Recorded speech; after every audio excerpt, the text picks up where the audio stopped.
County, and welcome to the Michael Zehr Show. Today's date is Friday, February 2nd, 2024, and we're streaming to you live from the Rising Eagle Studios here at the Warrior Healing Center in Sierra Vista, Arizona. Couldn't get in this morning, and I got a nice little surprise. Joshua Mayer was able to hook me up with this gentleman sitting here to my left. His name is Kerry Brown, who owns the Urban Axe Yard. Kerry, thank you so much for taking the time out to come in. Thanks for inviting me, Mike. And sit down and join us today. I was really stoked when he gave me your name because I know that you're a veteran-owned business. You've been here in Sierra Vista operating, and you guys are doing really good. And speaking of that, real quick, I understand that you're also going to be hosting the Veteran-Owned Business meeting this month on February 13th. Yes, is that that's right? correct. In our events room, starting at 5:30, normal time for the second Tuesday of the month meeting for veterans. Awesome. So it should get a good turnout for that. A lot of veteran-owned businesses are here in our area, and we definitely want to support them all. And I can't wait to get a little bit of feedback on how it goes, too. Bet you guys are going to have a good time. Yeah. So, Kerry, tell us a little bit about yourself. What was it that inspired you to join the military, and what branch did you choose to serve in? Well, my grandfather was a Marine, and my dad was in the Army. Okay. He's actually in the Army, then he joined the Air Force and went back to the Army. And so he ended up retiring here at Fort Huachuca, and I thought I'd never join the military. So my best friend met here since 5th grade here at Bella Vista, actually, when he ended up joining the Army and got me to go down and talk to a recruiter for him. And if I joined the reserves, he got a promotion to like E2. Wow. So I was like, well, it's only 1 week in a month, and I get to stay here in Sierra Vista with my family, so I'll do that. And ended up joining the reserves, did 3 years here with 8th to the 40th from 92 to 95. Is that the one that was in Douglas, right? No, it was right here at Fort Huachuca. Oh, it was? Okay, because I thought they were also out of... The headquarters was in Tucson. Was it Tucson? Okay. And back 92 to 95. Wow. And actually, the mayor was my LT. Really? And Lieutenant McCaw. Yeah.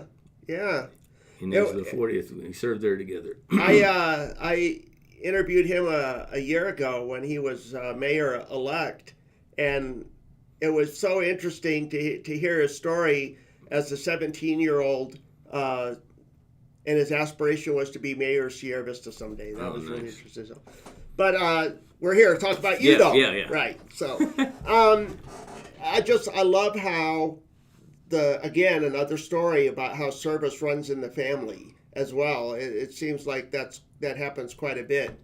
Yeah, matter of fact, my son just joined, and he's leaving the 20th to go to basic training. Oh, really? Where at? Fort Jackson, same place my dad went to basic, same place I went to basic. Oh, my gosh. 32 years ago. 30, whatever.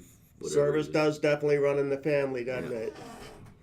So, what was your MOS when you entered? When I joined the reserves here, they said you could be a 88 Mike, a truck driver, or a tank driver. And being about 18, 19 years old at the time, I was thinking, well, they probably shoot at the tank, so I'll take the truck.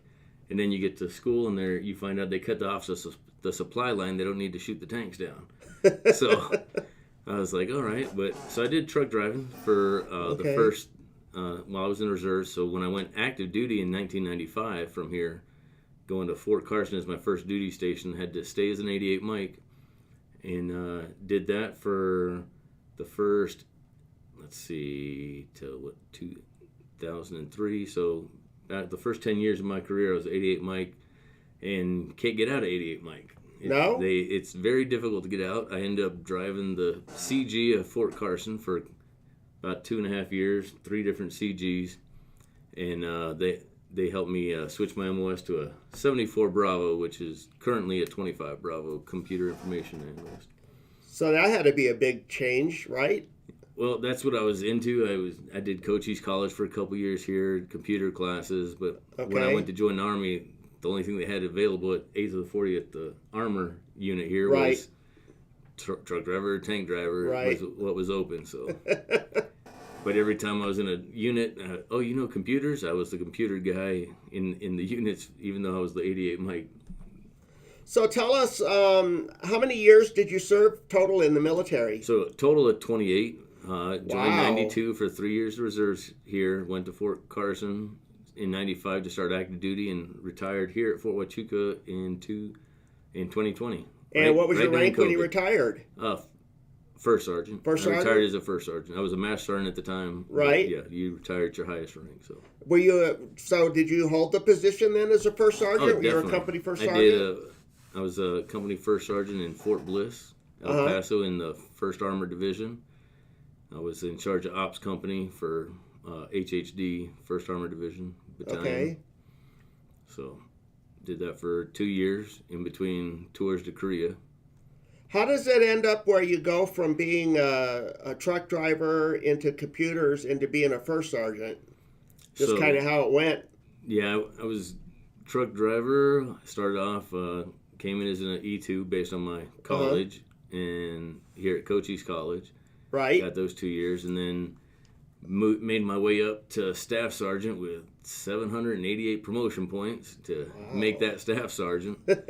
And then switched my MOS as a staff sergeant to 25 Bravo, and just moved on up there, taking care of help desks and Right. managing regional cyber centers around the world, TNASC in Kuwait, here at Fort Huachuca, over in the G6 8th Army in Korea.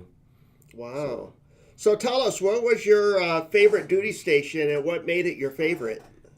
So I have very fond memories of every duty station. I can't think of one I didn't like. Okay.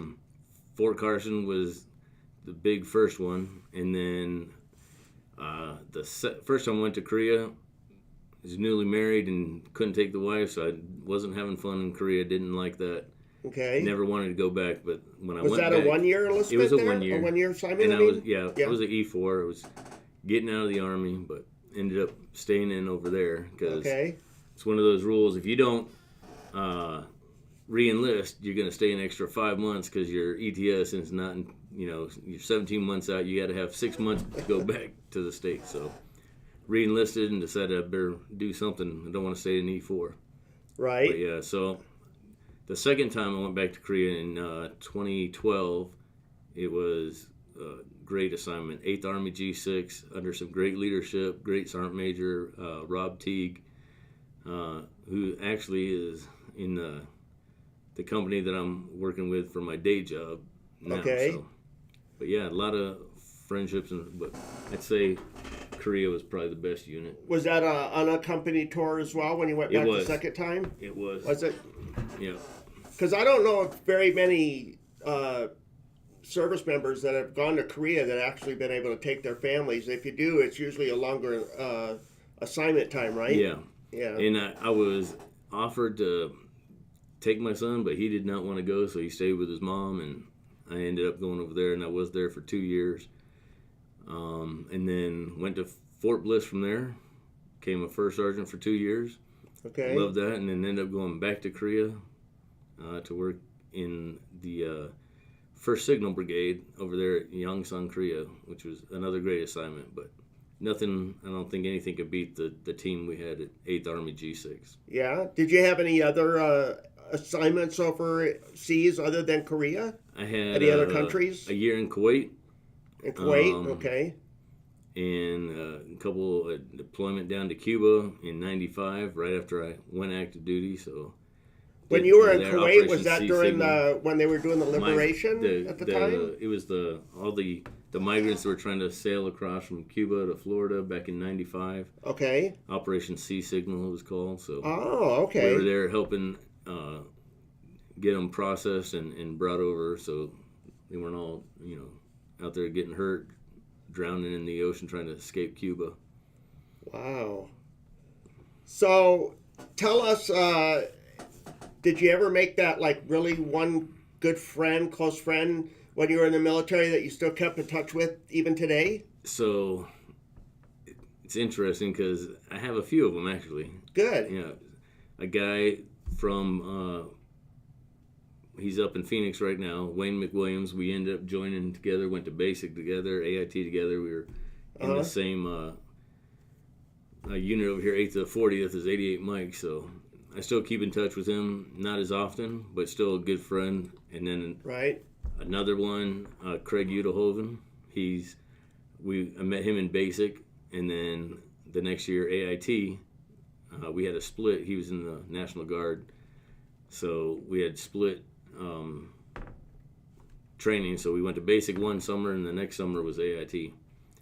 But ended up, when I joined 3 years later, hadn't heard from him because back then you didn't have Facebook, a lot of cell phones, so it's hard to keep in touch with people. Yeah.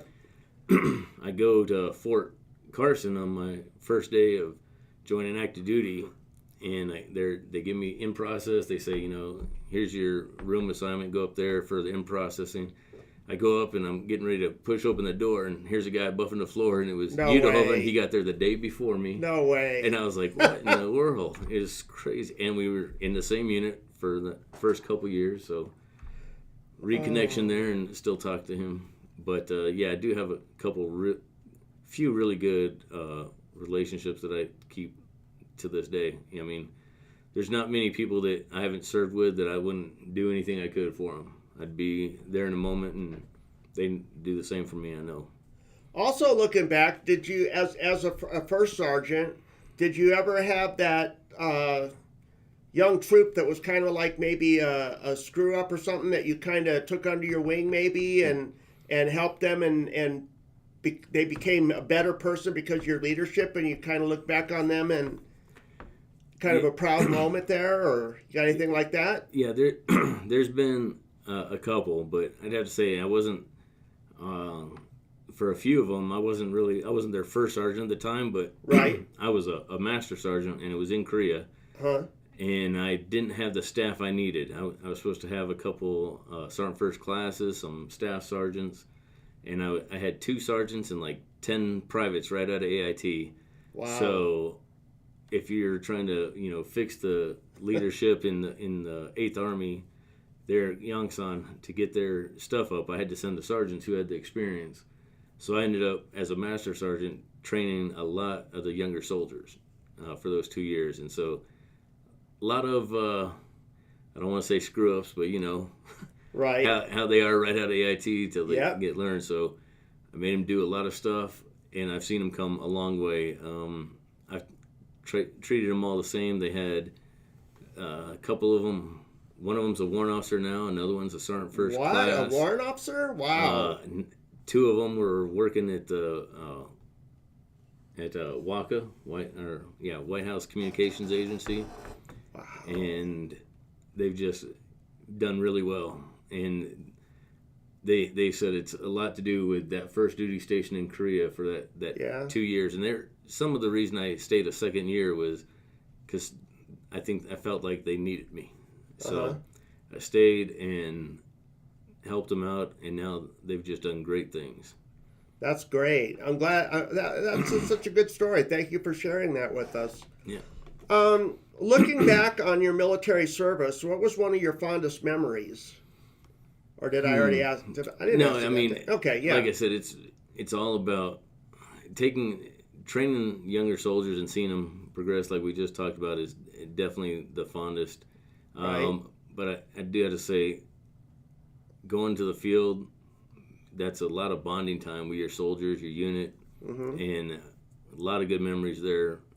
Having fun out there when you're supposed to just, embrace that suck and have fun, and it's just a good time if you make it good, or you can be miserable. And I made sure wherever I was at, I tried to make everybody have a good time, and a lot of good memories.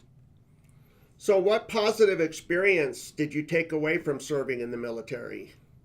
Well, definitely service to the nation that I didn't realize as a young 19-year-old doing it, but as I was in the Army and it changed from a soldier to a NCO, life kind of changed to me. It was like a aha moment, and just serving the nation and doing the right thing and helping others was really good. And that's what I try to do now: bring community, help everybody have a good time.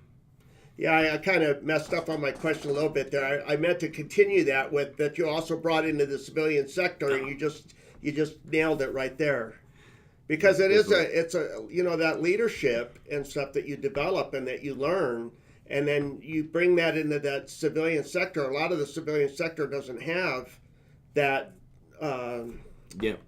I'm trying to say the camaraderie and everything. It wasn't unique after 28 years dealing with military and then going into the civilian world right after retirement and during COVID. It was a very strange environment that people are kind of out for themselves. They don't have that team mentality, so it was a unique adaptation. But then I've been lucky enough to work for the company I do now and have some great people in former military, and I think a lot of organizations realize that they hire former military that they're some of their best workers. Where do you work at right now? I do telework. It's from my house, but I'm a information security consultant with a company. We go in and evaluate healthcare organizations, networks, and help them become safer and more conforming state of security, cybersecurity for their networks, and keeping the EPHI and stuff safe. So is it like a military? No, it's a civilian company, but they realize the impact that veterans have. Right. They have that experience and those certifications like you can get in the military. Mm-hmm. And so they like to hire that, and it's the work ethic of the military. Right. And we do what we're supposed to be doing and get the job done. Get the job done, no questions asked. Yeah. What advice would you give to anybody that was thinking about joining the military?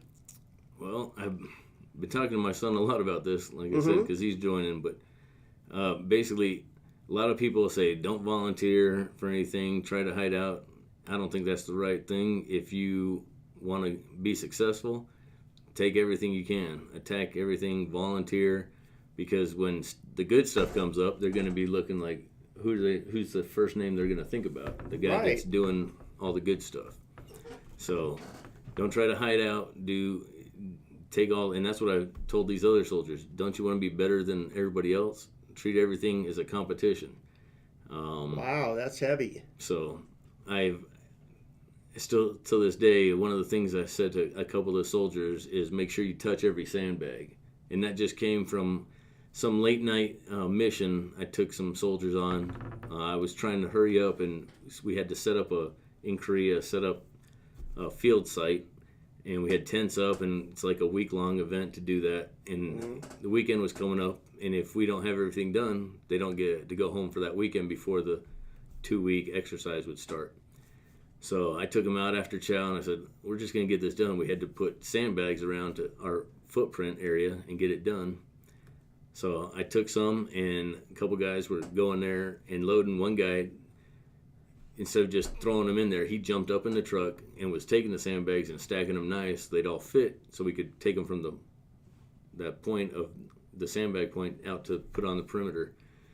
And so one guy was taking his time, going to get the sandbagging, bring it up to the other guy, and the other ones were kind of in there. So he kind of was looking for a kudos, saying, oh, I did all this work moving those sandbags. And I said, yeah, but Knight did a better job. And they're like, why? He just stayed in the truck. And I'm like, yeah, but he organized it, and he touched every sandbag. Wow. And I was like, you brought up like 20. This guy got 40, but he touched every sandbag. And so from that, there's a little friendly competition started, and they've done great things since then. So I always remind them of that when we contact each other daily. Touch every sandbag. Are you touching every sandbag? Very cool. So how did you end up living here in Cochise County? So I was born in Germany when my dad was stationed over there. Okay. And we moved here. I remember we lived at Fort Huachuca from when I was in preschool, kindergarten, and then we moved off base to where my parents still live now. And from first grade on, it was been in that house. So I've been here. I've got a lot of friends in the area. Okay. And so family, and then joined the reserves here, left, and was lucky enough to get stationed back at Fort Huachuca, not just once from my end, but I was stationed in Greeley Hall both times. And that's the same building my dad retired out of. So I got to work there from 2008 to 2012 in the TNOSC, and now they call it the RCC. But it used to be the Theater Network Operations Security Center for CONUS. Wow. Went to Korea, went to Fort Bliss, went back to Korea, and I was trying to retire. And every time I was going to retire, they're like, "Oh, you can have this assignment." So I took it. I was only going to do 20 years. I was never going to join. I was only going to do 20. Right. Ended up being maxed out at 28. So they said you can come back to Fort Huachuca, and ended up being the Equal Opportunity Advisor for NetCom. And so I came back here, did that. And then just as I was getting ready to retire, the COVID happened, and Right. it was a different environment. And did you say that your dad retired from the military? Yes, he retired as a CW3 Okay. after about 20 or 21 years. What did he do in the military? He was a signal warrant. Signal warrant. Yeah, Okay. he worked on the Black Hawk computer systems. Oh. He was in Vietnam. But I'm still trying to learn more about his service, and we talk about it every once in a while, so I'm trying to get more details. Right. Because growing up, it wasn't something he really talked about because I was too young at the time. By the time I was old enough, it was, 14-year-old and like that, not really interested in the military. So a lot of times then when he would like redeploy back overseas or to a different place, you guys would stay here at Fort Huachuca? Or? No, we were one time here, and I know he went to Korea. I remember him when I was small because I think I was probably in the 3rd or 4th grade when he ended up retiring from the Army. So the memories I have are being here at Fort Huachuca when I was like 4 years old, 5 years old, and then in the house that they're living in now, and never leaving there. So. Okay. So what is your favorite thing about living in Cochise County? Well, I feel comfortable here. Okay. Safe community. Like I said, grew up here, rode my bike all over this town and down to Tombstone and back with a couple of friends when we were about 14 or 15, when it was just small road. Right. And then I still got my best friends from 5th grade here.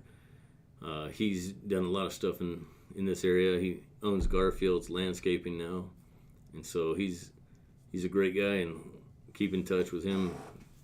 I just can't imagine living anywhere else. I've been all around the world, living, Indianapolis, Colorado Springs, Georgia.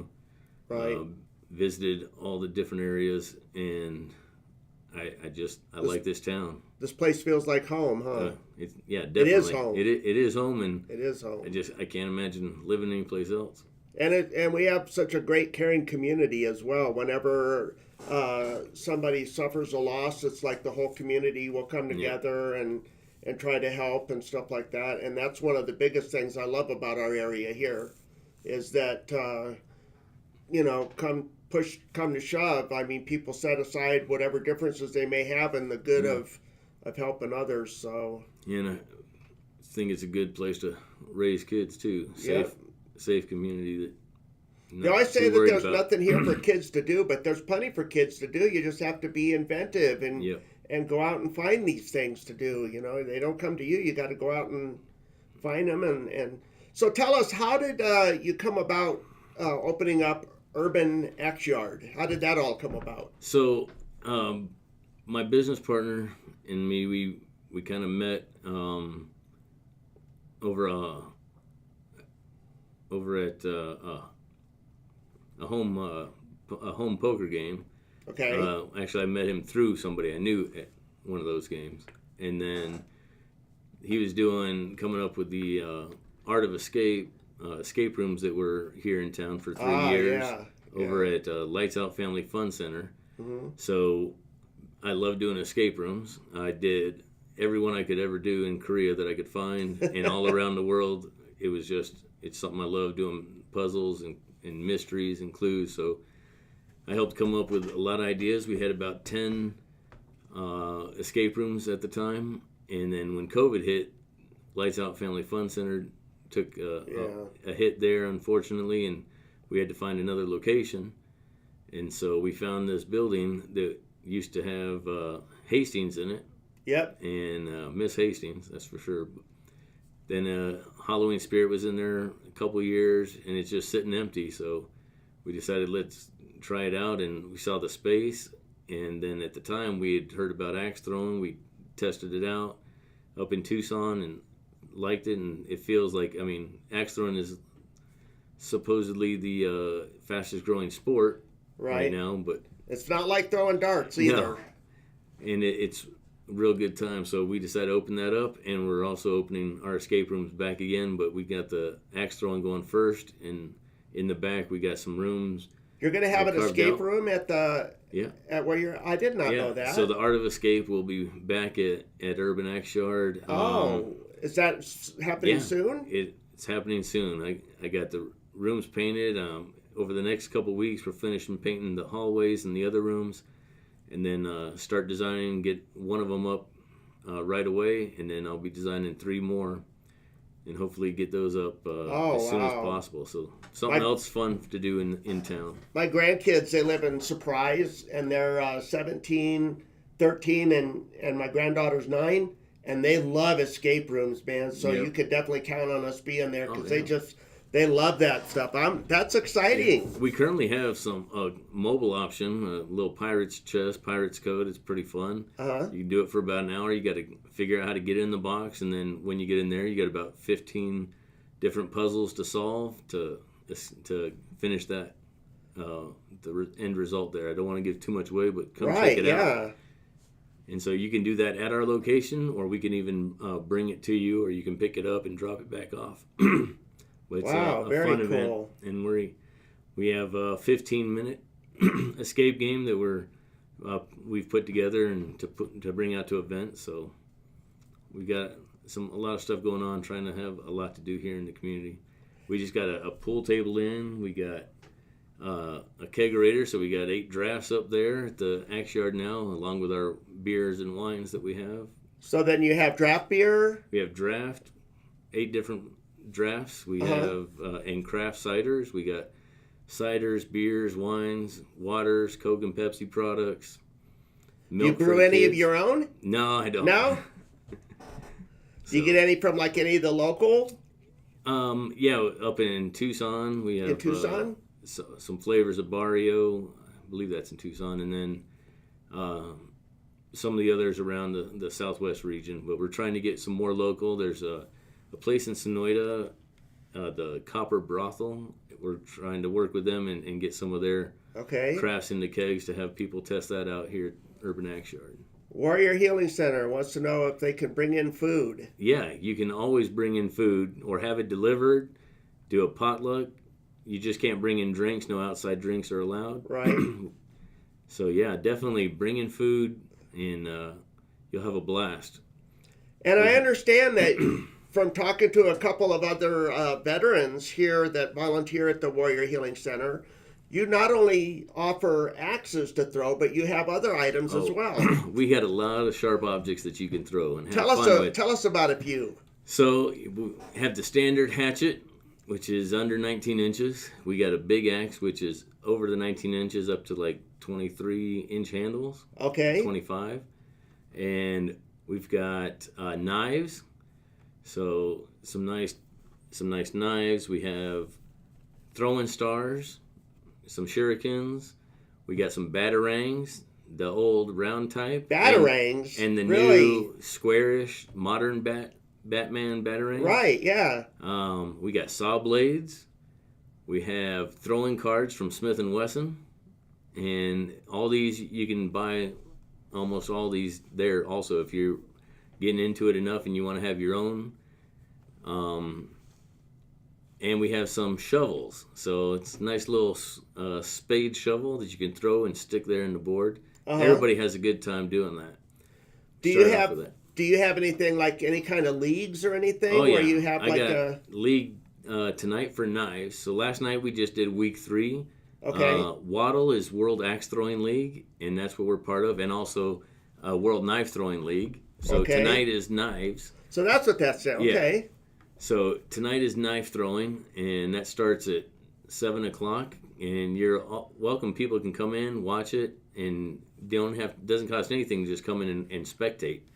So we allow spectators. We got bar tables. You can sit there, watch Okay. on 8 TVs, different games or sporting events we have. Speaking of that, the Super Bowl's coming up, so we're doing 30% off all our drinks and 50% off axe throwing on Sunday Super Bowl. If you want to come watch the game down there, bring in your own food, and enjoy the party there. Sounds like an awesome place to have some pizza and beers with the kiddos, throwing objects within sight. Yeah, so it's also very safe. We have axe coaches, so you'll have an axe coach that's going to be assigned to you when you come in. You're going to sign a waiver. If you follow our rules, you have nothing to worry about. Waivers basically if you do something we told you not to do. So that'll cover. Okay. But you'll get an axe coach that's going to teach you the proper way to throw, go over the 3 safety rules, just 3 simple safety rules. What are they? So the first one is you don't throw axes at each other. Okay? That's common sense. It's common sense. That's the first rule. And what we mean that is there's ranges. We got 6 ranges, 12 lanes. So there's 2 lanes in a range. Okay. So in your range, if anybody's past the green line, you don't throw the axe on your lane or in the next lane. Okay. After that, the ranges are separated by a 12-foot wall, so it's fine to walk down. But you don't throw axes. The second one is after you get that axe to stick in the wood there, you want to use 2 hands and wiggle it up and down. You don't want to go side to side. You don't want to pull it out with one hand because it's stuck in the wood, and when you pull it out, it might hit you in the face. Or you might get splinters, so you just use 2 hands and wiggle it up and down. And then the third rule is you put it back in the box or set it on the magnet, handle first like a scissors to the next player. Simple like that. As long as you keep those rules, everybody's safe. How often do you have to replace the wood targets there? Is that what you call them, targets? Yeah, or? Wood targets. Our boards, we have 5 boards. We replace those. Generally, the center boards about once a week and move them over to the sides, and they last a little bit longer in there. But yeah. So like I was saying, for World Axe Throwing League, Thursday night's leagues is Hatchet. We got 37 people in that league currently. Wow. I've got, I think, 12 in knives tonight. And then after knives, we have dual knives where you have a partner and you throw at the same time to the same target standing next to each other. Yeah, I was going to ask you that if they had teams, if it was teams or individual. It's all individual except for the duels teams. Okay. This Sunday, if you can't make it tonight, come check us out this Sunday. Starting at 1 o'clock, we have dual hatchets where 2 people are throwing hatchets at the same target. And so it's pretty nice when you see and you hear just a little clink and they both hit that bullseye. And after that, we got an individual big axe event. And that usually starts about 3:30. And that'll be Sunday, and this is week 3. It goes for 7 weeks, and then you do a week 8 tournament, double elimination. Wow. Best 2 out of 3. And what are your hours of operation there? So we open Wednesday, Thursday, and Friday at 4 p.m. And close at 10 on Wednesday and Thursday, 11 on Friday. Saturday and Sunday we open at noon, and Saturday we close at 11, and Sunday we close at 8. But we're always available to do any kind of events on any day of the week. If you want to bring your team down, we generally look for about 20 people if we're opening up outside of our business hours. Okay. Wednesdays is a great day to come because we've got 40% off axe throwing for everybody. So that's a great time, and it's 20% off all drinks. And Thursdays we do 20% off all drinks to support veterans and law enforcement. Everybody gets it on Thursday, but we cater it as a time for veterans and law enforcement to come in. And then veterans, law enforcement, teachers, students, nurses, Border Patrol, anybody that's represented by the flags that I have hanging up around the ceiling of our establishment, you get 20% off all the time. Wow. So a couple comments and questions. Do you post the standings for the leagues and tournaments on your website? We actually have a site, a Waddle site that you can go to and has our league standings on it. It's not actually on our site, but if you're a Waddle member, everybody that joins the league is automatically a Waddle member, and they track their standings with around the world, because it's World Axe Throwing League. People in Canada, Right. Asia, Europe. So, and currently, I think I have somebody in my league that is around 80th in the world. Do you have somebody that teaches or instructs on how the proper etiquette or the proper way to throw? Oh, definitely. Our axe coaches and all our league members, it's all inclusive. Anybody can do it. I've got people in my leagues from 13 years old. Uh-huh. We go 12 and up. So we had a 12-year-old, Okay. but he's last year he's had a birthday, so no, 13 up to 86 years old. Wow. Yeah, and it's just a great time. And is there a fee Fathers for and that daughters. for the instructors? No, No? we teach you all for free. You come in, we teach you how to throw, and then we get you throwing for that hour. Your time starts after we get you throwing. Have the Scottish American Military Society, Archie McIntosh, post 81, been over to throw axes yet? That sounds like an activity they'd like. Yeah, not that I know of. Uh-huh. They might have come in and I didn't know that they were in there, but anybody's welcome to come in. We'd love to have it. Axes So, and yeah. kilts, they said. Yeah, and you're there for an hour, so it's not really anything to worry about. It's not dangerous. All you need to be is 6 years old and up to throw axes with parents' permission.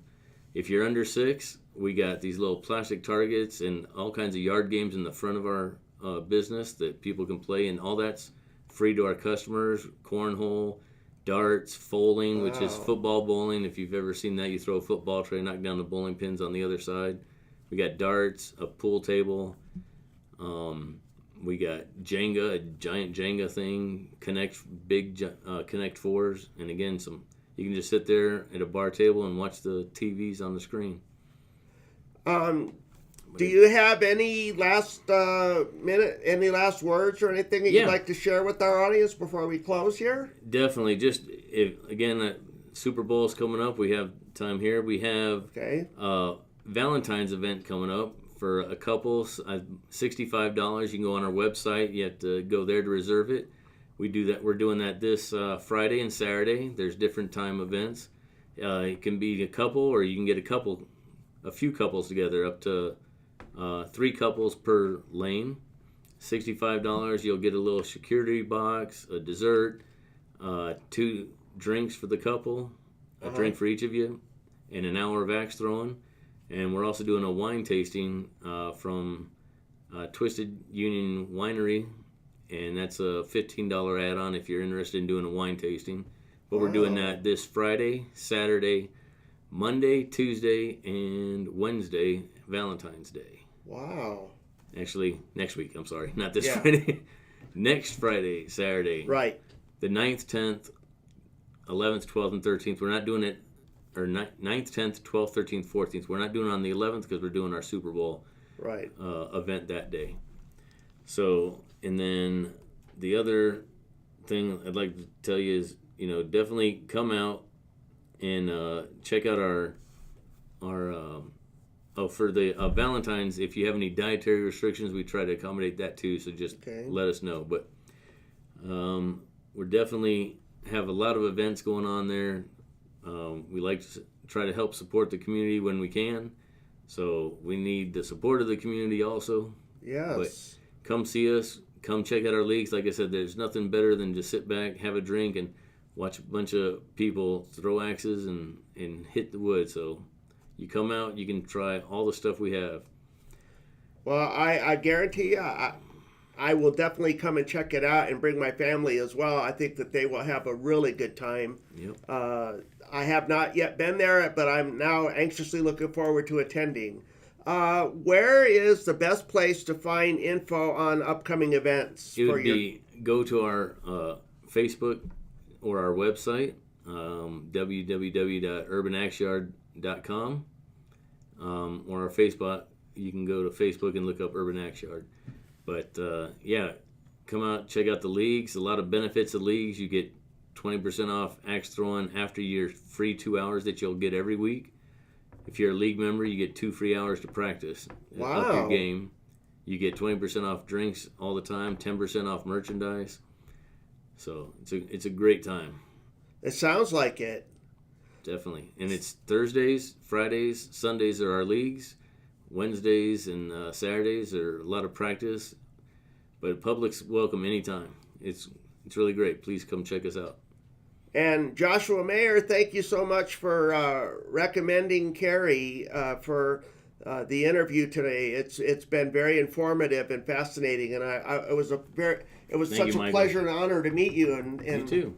I'm really impressed by not only by your service to our country and to our community, but I had no idea you had all these, like the escape rooms and these leagues and events, and that's very informative. So thank you for coming in and sharing that with us. Definitely. I have a few quick events here that I would like to share with everyone real quick.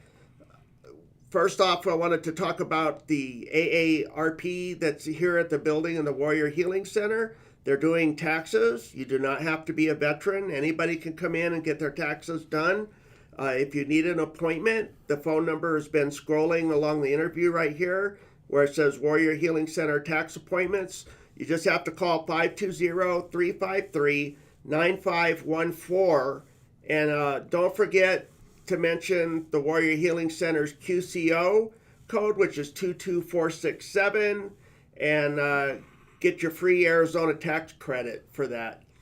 Another events that we have coming up on Wednesday, February 7th, starting at 12:30, going to 16:30 hours, we have the Genealogy Club that will be meeting here at the Warrior Healing Center in the main conference room. On Thursday, February 8th, starting at 1700, going to 1900 hours, is the Thursday night social bike ride with Team RWB, and they will be meeting at Culver's in Sierra Vista. On Thursday, February 8th, starting at 17:15 and going to 18:45, is the Taji 100 Home Depot Loop Run/Walk Ruck, 6 miles. And, typo on the phone number. Sorry about that. The AARP number is 520-352-9514. There was a typo on the number that's scrolling across the bottom again. Once again, it's 520-3. I gotta get better glasses. 352-9514. These are only good for up close reading, not for the. And then other events that we have coming up on Monday. I kind of jumped the page here. Sorry about that. Anyways, on Monday, 5th of February, starting at 17:30, going to 18:30, we have the Chai Chi and the Qigong, which will be taking place here at the Warrior Healing Center. On Monday, 5th February, we'll have at 17:45 to 1900 hours the Discovery Bible Study, taking place at the Warrior Healing Center Military Library. On Monday, 5 February, starting at 18:30, going to 2,000 hours, is the Scottish American Military Society meeting, which will again be taking place here at the Warrior Healing Center in their main conference room. On Tuesday, 6 February, starting at 0900, going to 1100 hours, is Healing with Art and its Beautiful Blossoms, and that will also be at the Warrior Healing Center main conference room. And last but not least, on Tuesday, February 6th, starting at 1800, going to 2,000 hours, is Legal and Finance Seminars, Finance 101, and that will be here at the Warrior Healing Center main conference room. Again, Carrie, thank you so much, man. Really appreciate you taking time out for coming in and seeing us. And you guys have a great weekend. Don't forget to go check out Urban Axe Yard. Any last thing? Yeah, just one other thing coming up. We always have tournaments also open to anybody. We got one coming up for St. Patrick's Day, the Drunken Master Tournament 2. Oh. So we'll have people coming from all across the country that are coming to compete because it's going to be an actual Waddle-sanctioned Tier 3 tournament. The money and prizes there, so come get your practice in and get your chance to win a trophy and win some money at our Waddle tournament. And I'd love to have you come back later in Definitely. a few months and give us a little bit of an update on the leagues and maybe any kind of new and upcoming events and stuff that you might have coming as well. Definitely. We'd love to keep the community updated on that as well. So Love to. We got our 2-year anniversary coming up in June. cool. Great deal. All right, everybody. Thanks again for joining us. Take care. Have a great weekend, and we will see you next Friday.